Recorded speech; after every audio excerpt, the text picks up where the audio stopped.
If you think of this water here, the idea that this water can store information has seemed a little far out because the molecules are bouncing around a fierce number of times each second, and they're randomly oriented.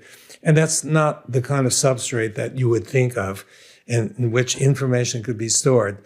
But easy water is completely different, because easy water that we discovered has a stable shape, and it's like a crystal.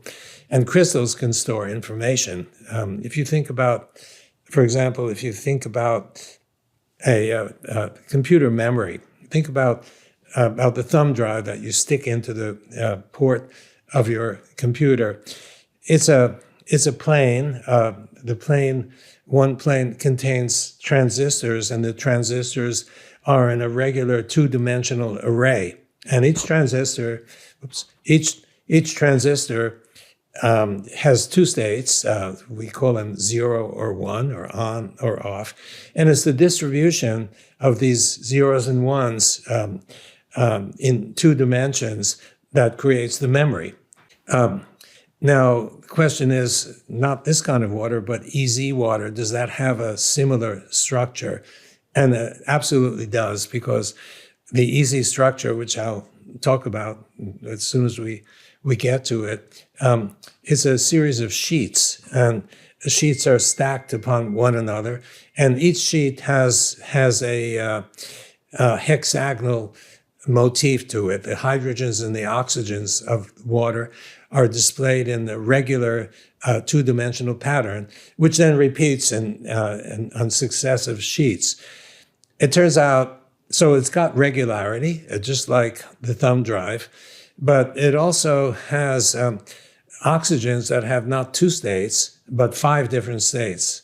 The oxygen molecule, this is standard chemistry, can have 5 different states. We call the -2 state a valence, but it can have -2, -1, 0, +1, +2.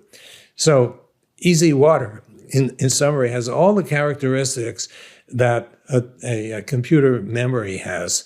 And so we may not think of this kind of water as being capable of having memory. However, if the energy that comes in changes this water to EZ water, and we have evidence that occurs, the EZ water that's in this liquid can store information that way. And if it could store information, there ought to be a way of extracting the information, although that's not yet revealed. The bottom line is that you can, if what I've said is correct and turns out to be practical, you can build a computer memory not out of silicon transistors, but out of EZ water. And that computer will be the size of a pinhead, because we're talking about elements that are at the atomic level, not at the transistor level. So you can reduce the size. You think that the computer memory right now is pretty small, but you can reduce it by a factor of easily 1,000,000 times. Oh my goodness. I want to share what this podcast is all about. You see, I'm on this journey to design the healthiest home in the world. That's why I sit down with brilliant minds across biology, medicine, design, and more, all with one goal in mind: a home tuned to human biology. This is where I brainstorm, where we explore what it really means to create a home that heals. If that sounds like something you care about, hit subscribe, and let's see where this goes.